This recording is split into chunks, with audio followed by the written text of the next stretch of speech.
मैं सबसे पहले सभापति महोदय आपका मैं धन्यवाद देता हूं कि मुझे आपने बजट पे बोलने का समय दिया है। मैं तीसरा सदस्य इस पे बोल रहा हूं। मैं अभी में से पूर्व कांग्रेस पार्टी के नेता माननीय शशि थरूर जी जो बात कह रहे थे, उन्होंने बहुत सारे आंकड़े दिए हैं। सभापति महोदय, वही मिलते जुलते आंकड़े हमारे पास भी हैं।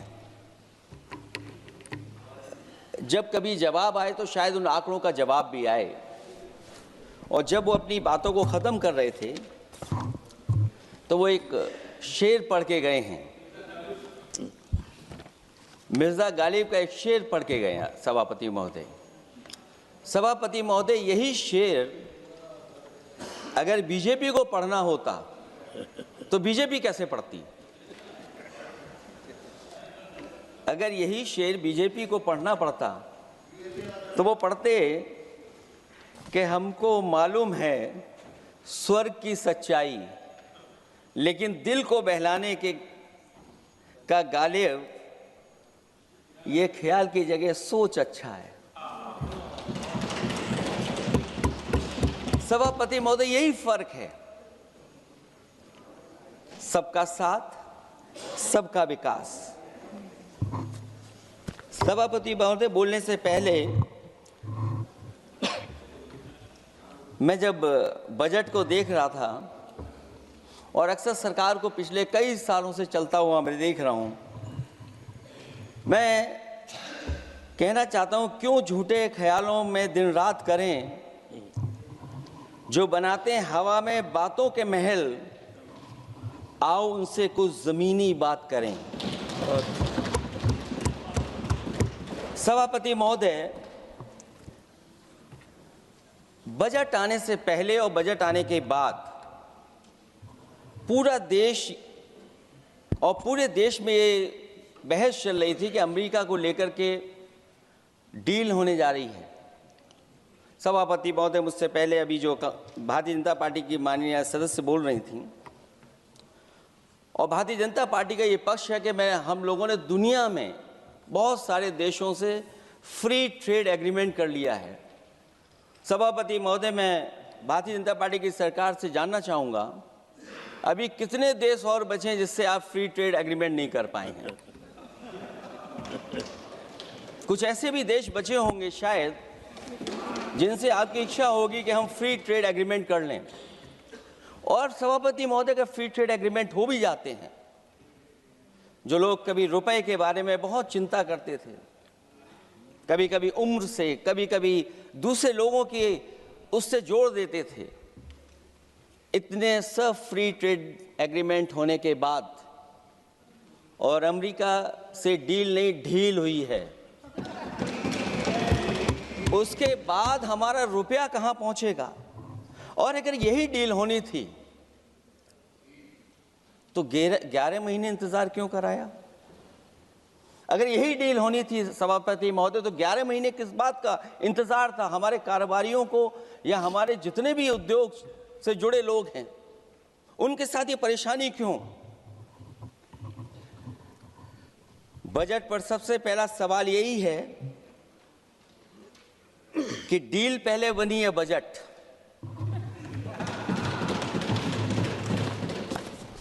और बजट का हलवा यहां ज्यादा बटा के वहां। सभापति महोदय, स्वदेशी, आत्मनिर्भर, ये शब्द तो बहुत अच्छे लगते हैं, लेकिन जब डील हो गई है तो क्या इस बजट को लाने से पहले आत्मनिर्भरता और स्वदेशी को अपने अपने शब्दकोश से हटा दिया है, या इसको उल्टे अर्थ में विलोम शब्दकोश में डाल दिया है? और ये डील नहीं है जो हम आप सब समझ पा रहे हैं, शायद 70 पक्ष के लोग ये नहीं समझ पा रहे होंगे, लेकिन पूरा देश समझ रहा है कि हमने अपना बाजार एक बार और खोल दिया है। $500 बिलियन का व्यापार एक तरफा, हमारे आत्मनिर्भरता कहां जाएगी? स्वदेशी नारा हमारा कहां जाएगा? हमारे देश की जनता भाजपा से कह रही है कि जहां तक हमें मालूम है डील एक तरफा नहीं होती है। क्या ये बनी वहां पहुंची यहां जहां जैसे कोई एक पक्ष मान रहा हो? जनता भाजपा से यह भी जानना चाहती है कि 0 बड़ा के 18।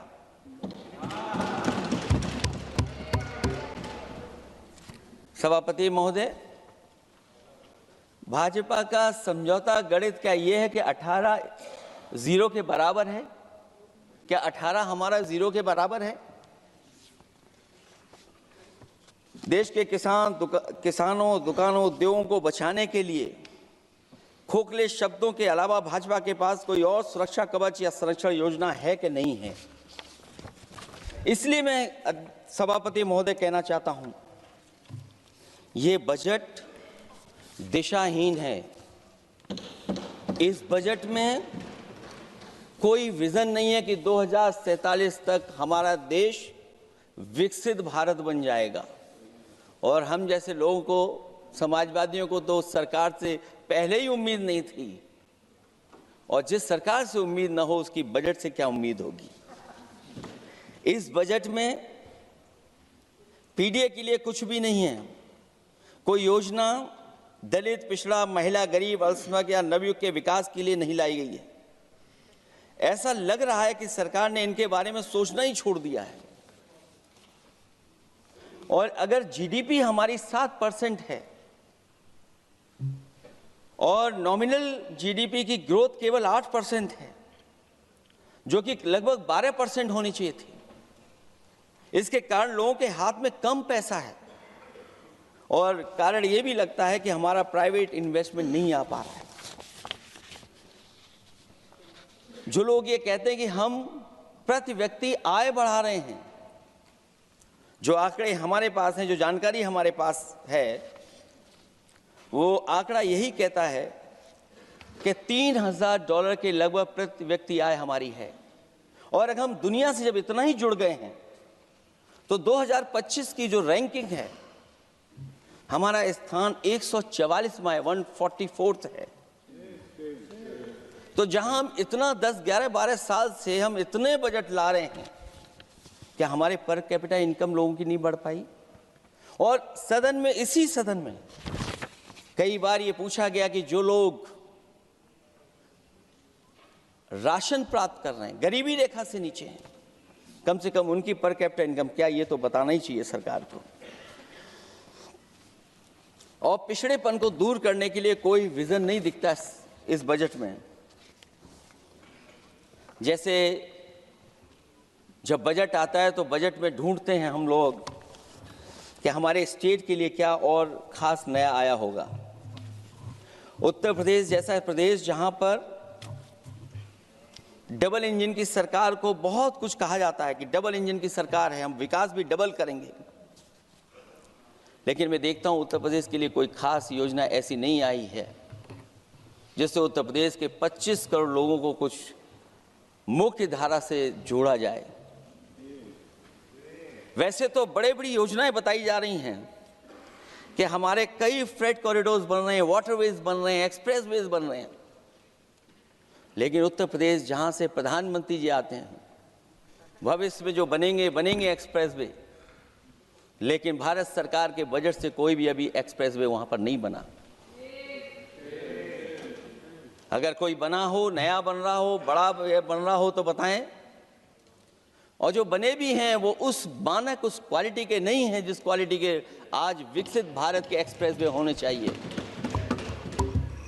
जो लोग भ्रष्टाचार पे बड़े बड़े सवाल उठाते हैं, वो कम से कम अपनी सड़कों को देखें, अपने एक्सप्रेसवेज को देखें कि उन्होंने क्या बना करके खड़ा इतने हजारों करोड़ रुपए खर्च करने के बाद। इनके सबसे पहले प्रधानमंत्री अटल बिहारी वाजपेयी जी, उनके नाम से कोई एक्सप्रेसवे बन रहा था। सभापति महोदय, हम लोगों ने अखबारों में पढ़ा, कई लोग स्टेटमेंट भी देते हैं कि हम एक्सप्रेसवे बना रहे हैं। उनके नाम से बनने के साथ साथ उनका नाम भी बदल दिया। पहले वो चंबल एक्सप्रेसवे बन रहा था, फिर अटल जी के नाम से एक्सप्रेसवे बन रहा था। लगता है वो जमीन पर नहीं उतरा है, वो केवल कागजों पे बन रहा था। तो ये तो एक्सप्रेसवे की बात हुई। सबसे बड़ा सवाल ये है कि किसान को लेकर के इन्होंने कहा कि किसान की हम आय दोगुनी कर देंगे। आज हमारा किसान इस उदारीकरण में कहाँ खड़ा है? जिस किसान को लेकर के पूरे देश के सभी राजनीतिक दल चिंतित रहते हैं, इस डील के बाद हमारे किसानों का हाल क्या होगा? और जब सब कुछ विदेश से ही आएगा तो हमारा किसान भारत में क्या उगाएगा, जमीन पर क्या उगाएगा और क्या बेच पाएगा? सभापति महोदय, सरकार ने बड़ा बजट पेश किया, कहा कि हम एग्रीकल्चर इंफ्रास्ट्रक्चर तैयार करेंगे, एग्रीकल्चर इंफ्रास्ट्रक्चर से हम मंडियां तैयार करेंगे, बाजार तैयार करेंगे, एमएसपी लागू करेंगे। हमारे किसान जब काले कानून के खिलाफ लड़ रहे थे, बड़ी संख्या में जान चली गई, उसके बाद सरकार कहीं पीछे हटी और उन्होंने काले कानून वापस लिए। लेकिन आज भी किसानों को जो कानूनी गारंटी मिलनी चाहिए वो अभी तक एमएसपी की कानूनी गारंटी सरकार नहीं दे पाई है। और जो तेज क्रॉप और हॉर्टिकल्चर क्रॉप और दूध को लेकर के सरकार दावा करती है कि हम सब्जियां इतना, हॉर्टिकल्चर क्रॉप्स हमारी इतनी ग्रो कर गई हैं, हम दुनिया में इतना पैदा कर रहे हैं। दूध के जब आंकड़े बताते हैं कि दुनिया में हम दूध का उत्पादन इतना कर रहे हैं, और अगर आपका बजट ही विकसित भारत का बजट है तो हमारे हॉर्टिकल्चर क्रॉप्स और जो हमारा किसान दूध का उत्पादन कर रहा है, दूध का उत्पादन हो रहा है, उसके लिए एमएसपी की गारंटी कब देंगे आप लोग? और गारंटी हम लोग इसलिए मांग रहे हैं क्योंकि उसको घर कैसे बनाएगा, घर कैसे चलाएगा? अगर उसको लाभ नहीं मिलेगा, बच्चों को कैसे पढ़ाएगा? अपनी बेटियों को हंसी खुशी विदा कैसे कर पाएगा?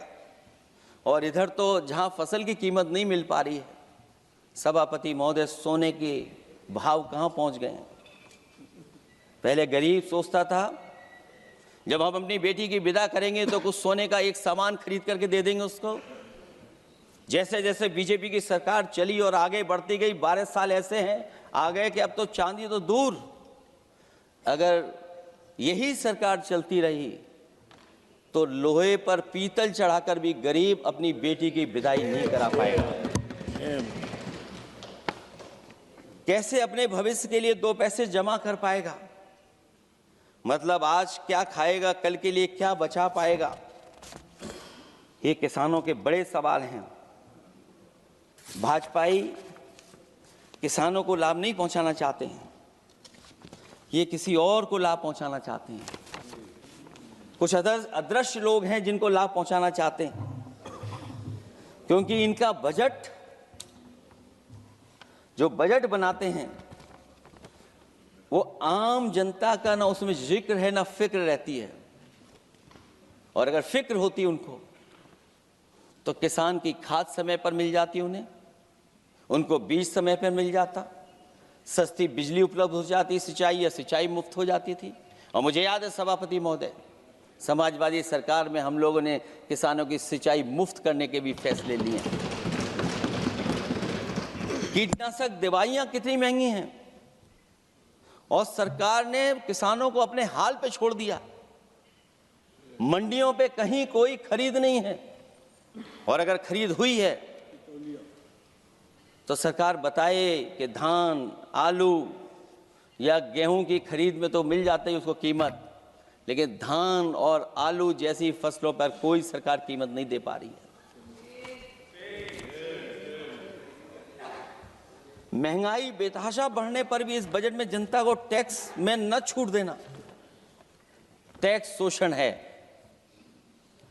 अमीरों के काम, कारोबार और घूमने फिरने पर 10 तरह की छूटें दी गई हैं, लेकिन बेकारी, बेरोजगारी से जूझ रहे लोगों की उम्मीदों की थाली खाली है। मध्यम वर्ग अपने आप को ठगा महसूस कर रहा है। शोषित, वंचित, गरीब व्यक्ति जहां था वैसे भी नीचे जाता दिख रहा है। इस बजट ने उसके चादर में पैबंद लगाने की जगह उसे और चिथड़ा कर दिया है, क्योंकि सामाजिक सुरक्षा केवल शब्दों की औपचारिकता रह गई है। किसान, मजदूर, श्रमिक, कारोबारी, छोटा दुकानदार अपने लिए मिली राहत को दूरबीन से देखकर ढूंढ रहा है, और इसीलिए भाजपा का हर बजट 1/20 का बजट मानते हैं, क्योंकि वो 5% लोगों के लिए ही होता है। अच्छे बजट की होती हैं 3 पहचान: गरीब की तरक्की, खुशहाली और मुस्कान। शायद इस बजट ने तीनों चीजों को छीनने का काम किया गरीबों से। दूसरा विषय, स्वास्थ्य को लेकर के बहुत हमारा गरीब समय समय पर परेशान रहता है।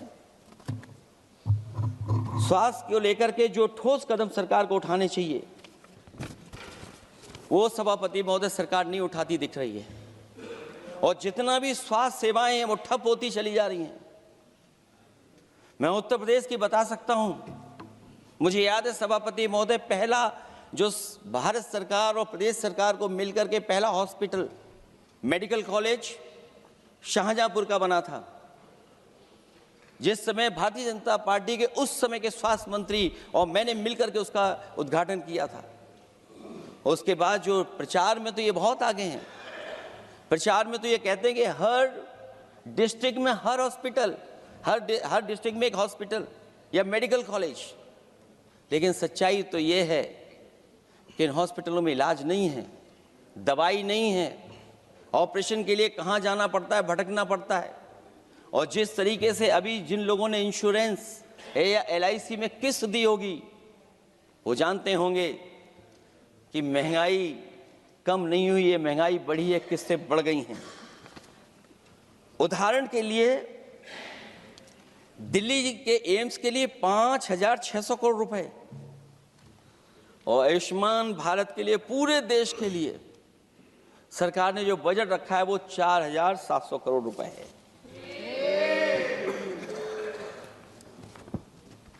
सुनते हैं पहले उपवन में हर ऋतु में बहार गाती थी, कलियों का तो कहना ही क्या, मिट्टी में खुशबू आती थी।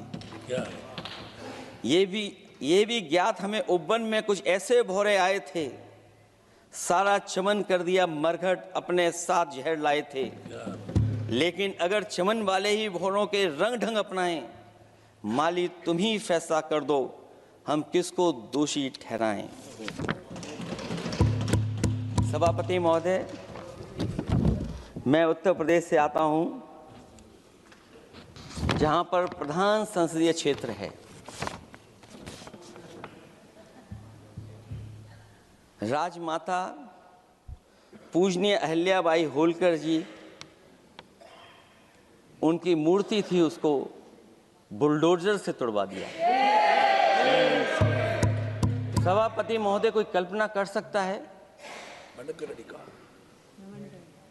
एक मणिकर्णिका घाट जो हमारी पौराणिक पहचान रही, सदियों से हमारी विरासत की पहचान रही, सनातनी काशी की विरासत रही, वहां पे इनकी सरकार ने प्रधान संसदीय क्षेत्र में बुलडोजर चला करके हमारी पूजनीय अहिल्याबाई होलकर की मूर्ति को इन्होंने तोड़ने का काम किया। और सभापति महोदय, केवल एक मूर्ति नहीं, वहां पर अगर हम गिनती करेंगे, 1 नहीं, 2 नहीं, 3 नहीं, 4 नहीं, 5 नहीं, 6 नहीं, 7 नहीं, लगभग 100 मंदिरों को तोड़ने का काम इसी सरकार में हुआ है। केवल मंदिर नहीं तोड़े गए सभापति महोदय, एक antique bell donated by Nepal नरेश, जो घंटा बजता था, सभापति महोदय, जो घंटा बजता था, नेपाल नरेश जिन्होंने गिफ्ट किया था, वो घंटा भी लापता है।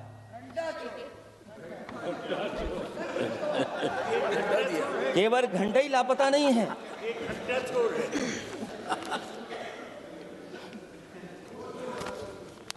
सभापति महोदय, नमामि गंगा को लेकर के हमारे कानों में अभी भी वो बातें गूंजती हैं कि माँ गंगा ने मुझे बुलाया है। क्या बात है कि पिछले 11 साल से माँ गंगा ने बुलाया ही नहीं किसी को। माँ गंगा बह रही हैं, जो उसके पैरामीटर्स हैं, जिस पैरामीटर्स को हर दिन नापा जाता है, उसमें डिसॉल्व ऑक्सीजन, सीओडी, बीओडी और तमाम पैरामीटर्स आज किस हालत में है माँ गंगा। कोई कह रहा था कि अब गंगा बह करके दूर तक जाएंगी, लेकिन शायद वो ये नहीं जानते होंगे कभी कभी उल्टी गंगा भी बहती है। जब उल्टी बहेगी तो यूपी के आते आते आप बाहर हो जाएंगे। सभापति महोदय, नमामि गंगा, मां गंगा में जुड़ने वाली नदियां, वरना नदी को एक संरक्षण कैसे हो, ब्यूटिफिकेशन कैसे हो, रिवर फ्रंट कैसे बने, उसकी शुरुआत की थी। लेकिन सभापति महोदय, इनकी बुलडोजर सरकार ने उसका काम रोक दिया। काली नदी किस हालत में है। यमुना के बारे में दिल्ली की सरकार जब बनानी थी तो कहा कि हम दुनिया का सबसे बेहतर रिवर फ्रंट बनाएंगे यमुना पर। इसी राजधानी में कहा गया। आज बताइए यमुना की हालत क्या है। और अगर यमुना दिल्ली में गंदी हो रही है तो ये बह करके जब यूपी जाती है तो मथुरा में भी गंदी है। और थोड़ा बहुत साफ गंगा इसलिए हो जाती है क्योंकि जब चंबल का पानी उसमें जुड़ता है, थोड़ी बहुत यमुना साफ हो जाती है। उसके बाद यमुना में भी कोई सफाई का सरकार ने इंतजाम नहीं किया। और आज भी मैं कहता हूं, देश का सबसे अच्छा रिवर फ्रंट अगर कहीं बना है तो लखनऊ में बना है, गोमती रिवर फ्रंट। जो लोग ये कहते हो कि दूसरा रिवर फ्रंट अच्छा है, मैं उनसे कहूंगा कि अभी लखनऊ के रिवर फ्रंट पर भी घूम करके आइए, तब आपको मालूम पड़ेगा कि रिवर फ्रंट क्या होता है। 26 जनवरी इसी वर्ष मैंने एक प्रतिष्ठित अखबार को पढ़ा और उसमें देखा मैंने कि high uranium in India's ground water samples लिए गए हैं। एक्सपर्ट्स वार्न कर रहे हैं कि सेवरल हेल्थ रिस्क हैं उससे। Lead pollution alarming in 69 rivers in India contaminated, rivers are contaminated. हमारे पानी में पेस्टिसाइड है, इंडस्ट्रियल वेस्ट है, अनसेफ है ड्रिंकिंग के लिए। हमारी नदियों में मरकरी है, डेंजरस लेवल। और जितनी भी हमारी वाटर बॉडीज हैं इंडस्ट्रियल टाउन्स के आसपास, सब में टॉक्सिक है, मरकरी है, बड़े पैमाने पे डेंजरस है पानी वहां का। और कई जगह इंडस्ट्री का सीधा सीधा वेस्ट जा रहा है। आर्सेनिक लेवल का सोच ही नहीं सकते हम लोग, जो मानक है उससे कई गुना ज्यादा है। ये तो हमारे देश का पानी है जो नदियों में बह रहा है, जो अंडरग्राउंड वाटर बन रहा है हमारा। ठीक ही कहा हमारे माननीय सदस्य ने कि जो संपन्न हैं, प्रिविलेज्ड हैं, वो लोग तो पानी साफ करने की मशीन खरीद सकते हैं। हमारा गरीब क्या खरीदेगा। गरीब की हेल्थ को कितनी परेशानी और रिस्क है। यहां तक कि अंतर्राष्ट्रीय प्लेटफॉर्म पर हमारे देश को भी सुनना पड़ा एक प्रतिष्ठित चैनल पर कि आपके देश में इन्वेस्टमेंट क्यों आएगा, क्योंकि वहां आ ही नहीं सकता है, क्योंकि आपकी हवा खराब है। सोचिए, देश का पानी खराब हो, और ये मैं नहीं कह रहा हूं, पानी खराब सरकार को मालूम है, नहीं मालूम है, लेकिन जो प्राइवेट कंपनियां हैं जिनको अपना पानी बेचना है, तो वो बता रही कि आपके भारत के पानी में क्या क्या है। और ये बात गलत है तो सरकार ऐसी कंपनियों पर प्रतिबंध क्यों नहीं लगाते हैं कि इस तरह अपनी कंपनियों का सामान बेचने के लिए झूठा प्रचार कर रहे हैं। जो चर्चा होने लगती है हवा खराब है, हालांकि उत्तर प्रदेश आते आते सरकार की भी हवा खराब हो जाती है। सरकार सबको डराती है, लेकिन सरकार को कोई नमस्कार न करे उसको नहीं डरा सकते। हमने तो कहा कि तुम लखनऊ से गए हो, लखनऊ का जो अदब है, लखनऊ का जो हमारी पहचान है। कम से कम अगर नमस्कार नहीं कर सकते तो आदाब तो कर ही देते वहां जाकर। जो लोग पिछड़े पीडीए उनके पक्षधर बनते हैं, आरक्षण को लेकर के कहते हैं कि हम आरक्षण देंगे, उनकी सरकारों में क्या अपॉइंटमेंट हो रहे हैं। मुझे याद है इससे पहले जब बहस हुई थी सदन में, वहां से बात निकली थी कि किस तरीके से अपॉइंटमेंट हो रहे हैं यूनिवर्सिटीज और कॉलेजेस में। मैं उसी पे कुछ कहना चाहता हूं। ये अपनी अपनी किस्मत है, कुछ कलियां खिलती हैं ऊपर और दूसरी मुरझा जाती हैं झुके झुके जीवन भर भूं पर। मानव बदकिस्मत है, लेकिन क्या वे महक नहीं सकती हैं? अगर मिले अवसर अंगारे सी क्या दहक नहीं सकती हैं? जिस तरीके से आरक्षण पर खिलवाड़ हो रही है उसकी कोई कल्पना नहीं कर सकता था। विकसित भारत तभी विकसित भारत माना जाएगा जब हमारे पिछड़े, दलित, आदिवासी, अल्पसंख्यक मुसलमान भाई को बराबर का हक मिलेगा। और जब तक हक नहीं मिल रहा उनको, तब तक शायद विकसित भारत का देखने का सपना आधा अधूरा है। अभी अभी सुप्रीम कोर्ट ने कहा है माइग्रेशन को लेकर के, सुप्रीम कोर्ट ने 16 जनवरी को एक फैसला पलट दिया। हाई कोर्ट के फैसले को पलटते हुए फैसला सुनाया कि यदि आरक्षित वर्ग का कोई उम्मीदवार बिना किसी छूट का लाभ लिए अगर अनारक्षित वर्ग से ज्यादा नंबर प्राप्त करे तो उसे अनारक्षित वर्ग में सेलेक्ट किया जाएगा। क्या सुप्रीम कोर्ट भी कह रहा है?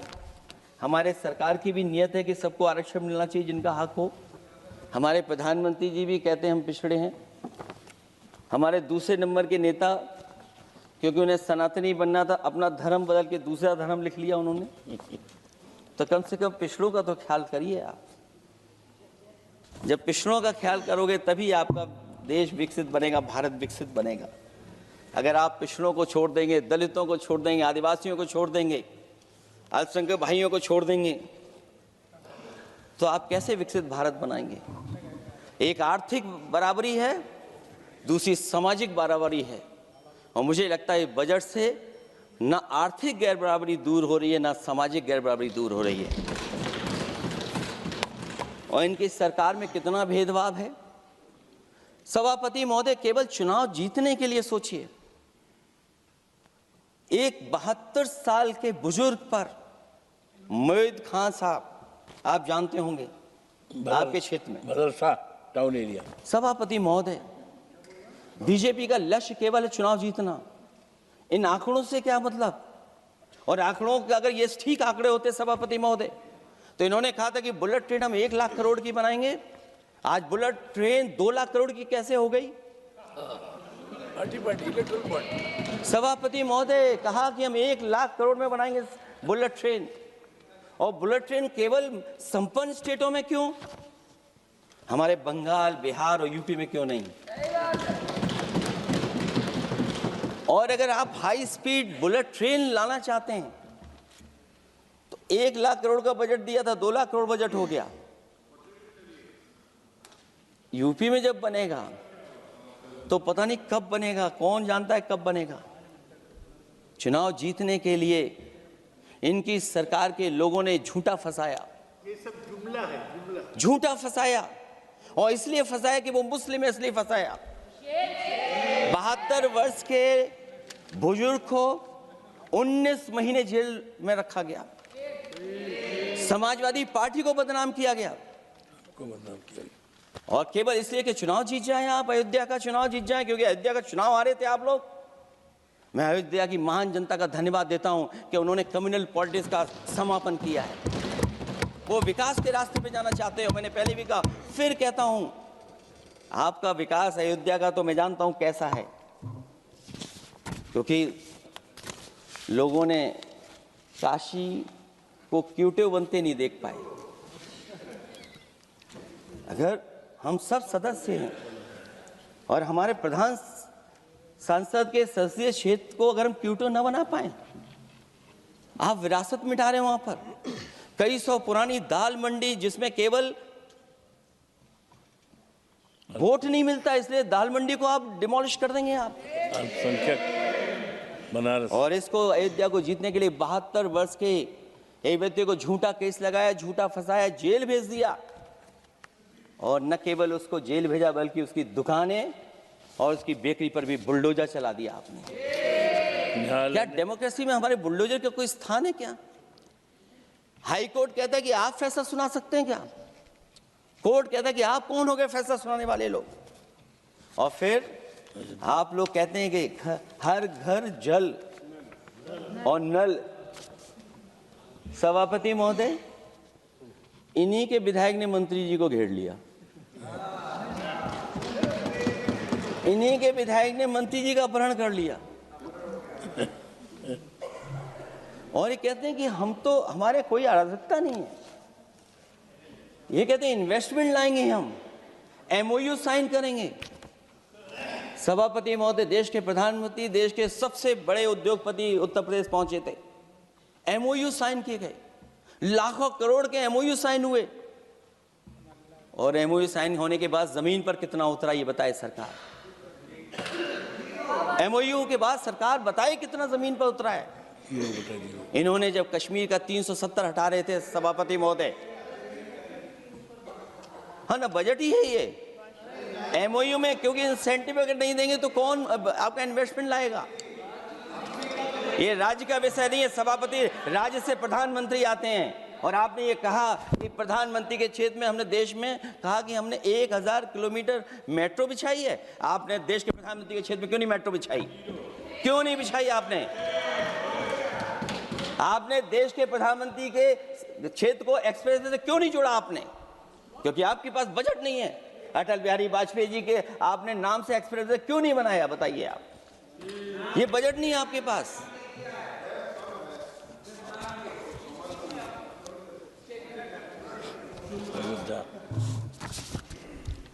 अयोध्या एयरपोर्ट घोटाला, एयरपोर्ट बनते ही पानी टपकने लगा। एयरपोर्ट तो दिल्ली का है, बजट तो दिल्ली ने दिया होगा। अयोध्या रेलवे स्टेशन, हमारे कन्नौज का रेलवे स्टेशन बनते ही गिर गया और गिरने के बाद अभी तक नहीं बन पाया। तो ये बजट का हिस्सा नहीं है क्या? आप वाटरवेज का बात कर रहे हैं, गंगा साफ नहीं है, आप पानी का जहाज कहां ले जाएंगे? बिहार में जाकर के रुक जाएगा। पिछली बार भी एक पानी का जहाज चला था, बनारस से जाते ही बिहार में रुक गया, जाकर के पटना भी नहीं पहुंच पाया। Rampath, sewer line smart city का हिस्सा है। आपका स्मार्ट सिटी कैसा है? इंदौर में पानी पीने से कितने लोगों की जान चलेगी सभापति महोदय? और कोई शहर बता दीजिए जहां कूड़ों का ढेर ना हो। जब देश के प्रधानमंत्री जी ने झाड़ू उठाया हो और उसके बाद भी कहीं कूड़ा ना हटे सभापति महोदय। भजन संध्या स्थल घोटाला हुआ, अंतर्राष्ट्रीय मीडिया सेंटर बनाया, उसमें भी पानी गिर रहा है। लाइट सजावट की चाइनीज आई हैं। हमारे देश का कारोबार कैसे उलझा दिया आपने? चीन और अमेरिका और थोड़ा बहुत रशिया, विदेश नीति तो असफल हुई है, लेकिन हमारा बाजार को भी पूरा बेच दिया। और चीन के सवाल पर सभापति महोदय, चीन हमारी जमीन पर भी निगाहें रखे हुए है और हमारे बाजार पे भी। इसलिए जो सरकार फैसला ले बड़ी सावधानी से ले।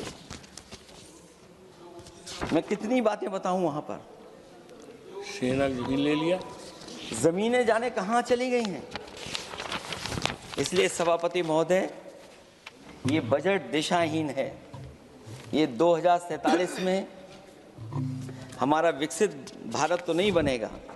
और जिस तरीके से बेरोजगारी बढ़ी है, बेरोजगारी को लेकर के जो चिंता रही, हमेशा रहती थी, और जो सरकार ने बड़े बड़े फैसले भी लिए थे, जानकारी दी थी कि हम बेरोजगारी ऐसे दूर कर लेंगे।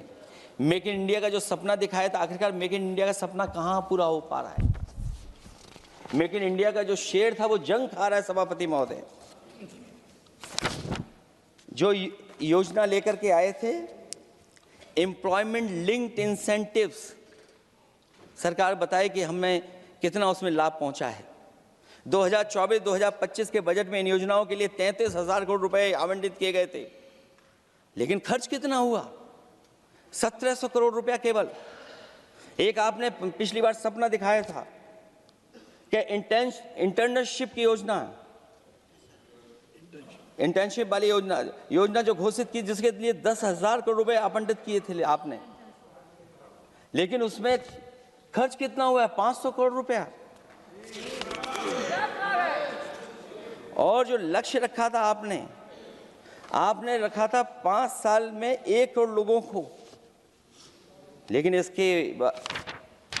इसमें आए कितने? 1,65,000 लोगों ने फॉर्म भरा, ऑफर दिया उन्होंने, लेकिन फाइनली जिसमें ऑफर जिसका सिलेक्ट हुआ वो केवल 16,000 लोगों को काम पहुंचा है। सोचिए, हमारा देश इतना बड़ा, जहां करोड़ों को आप इस योजना से जोड़ना चाहते थे, केवल 16,000 लोग जाएंगे उसमें। ये आपको बेरोजगारी खत्म करने की योजना है आपकी?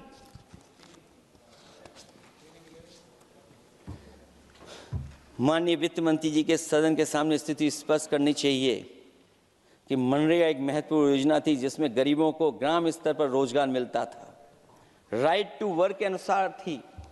इस योजना को समाप्त करते हुए आपने क्या नाम रखा है? बीबी राम जी। और हमारे राम जी कहाँ बैठे हैं?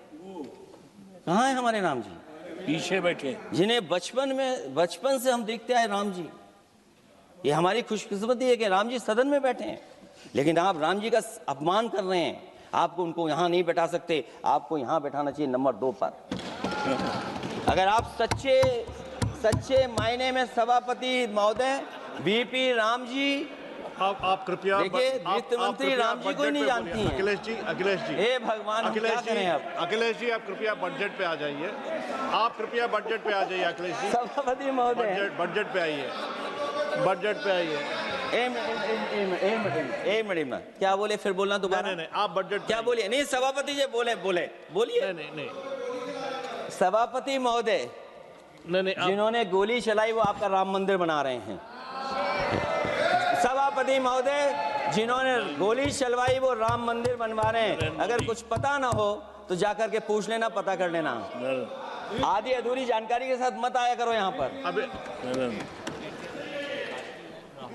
अब आप बताइए सभापति महोदय, बीवी राम जी नाम बदल दिया आपने। यूपी जैसा बड़ा स्टेट, उसको क्या मिलेगा अब, जहां पर 1,000 ग्राम सभाएं अर्बन हो गई हैं। जब 1,000 ग्राम सभाएं अर्बन हो गई हैं और 40% व्यय प्रदेश सरकारों पर डाल दिया गया है, ये स्कीम कैसे चलेगी आपकी? मैंने पहले ही कहा था कि एमएसपी की लीगल गारंटी मिलनी चाहिए। और जिस तरीके से किसान आत्महत्या कर रहा है, एनसीआरबी के आंकड़े सरकार के पास होंगे कि किसान कितनी आत्महत्या कर रहा है। जिन्होंने ये कहा कि 2022 तक हम दोगुनी आय कर देंगे। आप बताइए, आलू की पैदावार की क्या आय दोगुनी हो गई? धान की पैदावार करने वाले की आय दोगुनी हो गई। आपको गाय से बहुत प्रेम है। हमारे क्षेत्र में खुद एक काऊ मिल्क प्लांट बना, यूपी का पहला काऊ मिल्क प्लांट। आपकी सरकार ने उसको बंद कर दिया। आप कहते गाय की सेवा करो, लेकिन पहला यूपी का काऊ मिल्क प्लांट वो आपसे बंद हो गया। अगर शायद हम ऊंट के मिल्क की चॉकलेट बना रहे होते उस प्लांट से, तो वो प्लांट चलता रहता। आय दोगुनी कितनी हुई है बताएं सरकार? मत्स्य पालन और पशुधन विकास की तरफ सरकार का कोई ध्यान नहीं है। सरकार का कहना है कि वित्त अच्छी हुई है, लेकिन क्या कारण है कि एफडीआई में लगातार कमी आ रही है? विदेशी इन्वेस्टर्स क्यों बाहर ले जा रहे हैं? भारत में इन्वेस्ट करने के लिए क्यों नहीं इच्छुक हैं? और शेयर मार्केट क्यों इतनी जल्दी गिर जाता है? रुपए के मूल्य में डॉलर के विरुद्ध निरंतर गिरावट आ रही है। और इसके बाद सभापति महोदय, इस डील और ढील के बाद हमारा रुपया कहां होगा, ये सरकार जरूर बताए हमें। मैन्युफैक्चरिंग में कोई सुधार नहीं हो रहा है। अभी भी हम जीडीपी के 15% पर मैन्युफैक्चरिंग पर निर्भर हैं, जबकि मैन्युफैक्चरिंग के शेयर मेक इंडिया के अनुसार अभी तक 25% होना चाहिए था। इससे स्पष्ट लगता है कि मेक इन इंडिया, आत्मनिर्भर भारत और पीएलआई योजना सफल नहीं हो पाई हैं। और उसी का परिणाम है कि आज हमारे नौजवानों को रोजगार और नौकरी नहीं मिल पा रही है। सरकार उद्योगपतियों के साथ खड़ी है। सरकार द्वारा लेबर कोड्स लाए गए हैं, जिन लेबर रिफॉर्म्स के रूप में दर्शाया जा रहा है वो लेबर कोड एम्प्लॉयर के हित में है, लेबर के पक्ष में नहीं है और मजदूरों के नहीं है। अब अधिकांश उद्योगों द्वारा लेबर को कोई भी नौकरी से निकाला जा सकता है। इतना तानाशाही होगी कि जब चाहेंगे तब निकाल देंगे। उनके 8 घंटे से अधिक काम कराया जा सकता है। परमानेंट एम्प्लॉयमेंट की बजाय कॉन्ट्रैक्चुअल एम्प्लॉयमेंट की व्यवस्था की है सरकार ने। सोचिए, यही सरकार है कि सबका साथ सबका विकास। एयर पॉल्यूशन को लेकर के मैं पहले ही कह चुका हूँ और शहरी विकास तो इनका मैंने क्योटो को मैं देखा है, इसलिए उस क्योटो के बारे में मैं ज़्यादा नहीं कहना चाहता हूँ। अंत में मैं इतना ही कहूँगा कि स्वास्थ्य और शिक्षा के केवल 10% और 14.2% बजट बढ़ाया गया है, जबकि पिछले वर्ष का पूरा बजट इन दोनों मदों में खर्च ही नहीं किया गया है। आखिरकार सरकार बताएगी खर्च क्यों नहीं हुआ, आखिर क्या कारण है, किसकी वजह से खर्च नहीं हुआ है। जल जीवन मिशन में 50,000 करोड़ रुपए खर्च नहीं हो पाए हैं और प्रधानमंत्री आवास योजना में 40,000 करोड़ रुपए, और हमारे देश के प्रधानमंत्री ने गांव गोद लिया था। वो लगता है उस गांव को अनाथ छोड़ दिया है प्रधानमंत्री जी ने। वो गांव ही अनाथ छोड़ दिया है। आरबीआई के डेटा के अनुसार इनकम में जो नीचे 80% हैं, उनकी इनकम का शेयर 36% से घट करके 32% हो गया है और हर वर्ष में रियल वेजेस 2% कम हो रही हैं। आखिरकार इसका कारण क्या है? मुझे उम्मीद है सरकार बताएगी कि इसका कारण क्या है कि जिसकी वजह से लगातार गिरावट होती जा रही है। मैं रैंकिंग में नहीं जाना चाहता हूं कि हमारी रैंकिंग कहां है, गैर बराबरी की रैंकिंग में हम कहां पहुंच गए हैं, हम कितना नीचे पहुंच गए हैं। जो तरह तरह की रैंकिंग समय समय पर आती हैं, उन रैंकिंग के बारे में सरकार को ज़रूर पता होगा कि हम एजुकेशन इंडेक्स में कहाँ हैं दुनिया में, हम हेल्थ इंडेक्स में कहाँ हैं दुनिया में, और जो एयर क्वालिटी के इंडेक्स है उसमें हम दुनिया में कहाँ हैं। इसलिए सभापति महोदय, मैं अंत में इतना ही कहना चाहता हूँ कि ये बजट दिशाहीन है। 2047 तक विकसित भारत तो नहीं बनेगा, लेकिन हमारे गरीबों के साथ बहुत अन्याय होगा। जिस तरह एआई पे बात की गई है, एआई अगर अच्छाई और भलाई के लिए हो तो अच्छी बात है, लेकिन पता नहीं भारतीय जनता पार्टी पे कितना रिसोर्सेज हैं कि एआई और जितना भी हमारा वो है जो बजट है वो सबसे ज़्यादा खर्च वो करते हैं दूसरों को बदनाम करने के लिए। इसलिए इन्हीं शब्दों के साथ मैं सभापति महोदय का धन्यवाद देता हूं। मैं उम्मीद करता हूं कि सरकार इस बजट को गरीबों की तरफ मोड़ेगी, पीडीए के लोगों की तरफ मोड़ेगी, जिससे वो भी मुख्य धारा में खड़े हो सकें। बहुत बहुत धन्यवाद।